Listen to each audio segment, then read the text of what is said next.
काकाको छोरो हुनुहुन्छ डिबिएममा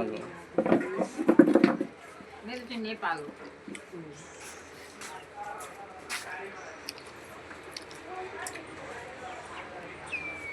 यसो गर्नु खै त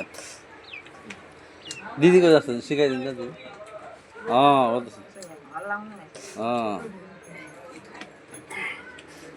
राजु अधिकारी यता चाहिँ दाजु काइली फुपूको नाति साइली फुपूको नाति अब म यहाँ मलाई म पनि पुष्प ढकालै हो हजुर उसको पुष्प ढकाल ढकाल बसाइ चाहिँ कहाँ रौता ताराजुली ताराजुली अनि यहाँ के छ बसाइहरू के छ कसो छ राम्रो छ हामी सबैको बिर्ता चाहिँ रुँगेर हामी बसेका छौँ सबैको बिर्ता अरू अनि बिर्ता रुँगेर बस्ने चाहिँ हामी हो हजुर बिर्ता रुँगेर बसिरहनु भएको छ कोही अमेरिका पुगे कोही अस्ट्रेलिया पुगे बिर्ता रुँग्ने चाहिँ हामी हो ए तपाईँहरू चाहिँ अरू चाहिँ अस्ट्रेलिया अमेरिका विभिन्न देशमा आफ्नो कामका सिलसिलाले या बसोसराईको क्रममा बिर्तामा रुँगेर बस्ने चाहिँ हामी हो ए सबैको तीनवटा तपाईँको पहाड चाहिँ कहाँ हो हाम्रो पहाड यही हो ताराजुली पहाड त्यो कहिले पनि हुँदैन हामी सबै यही जान्छ चराटार भन्ने यो कुन जिल्लामा पर्छ या कहाँ कुन देशमा पर्छ हजुरबा अनि साइलो हजुरबा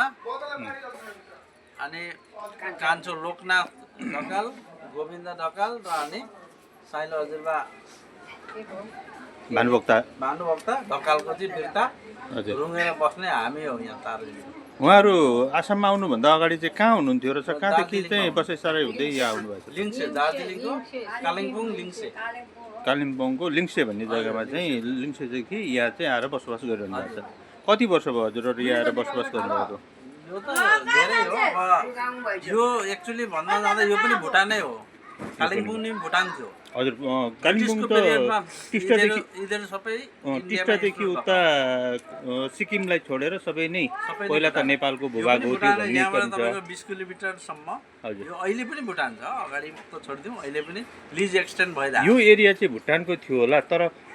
टिस्टादेखि कालिम्पोङ दार्जिलिङ त त्यो त नेपालको क्षेत्र हो भन्ने कुरो आएको छ नि वारी चाहिँ कालिम्पोङ चाहिँ भुटानको हो टिस्टा पारी चाहिँ नेपाल हो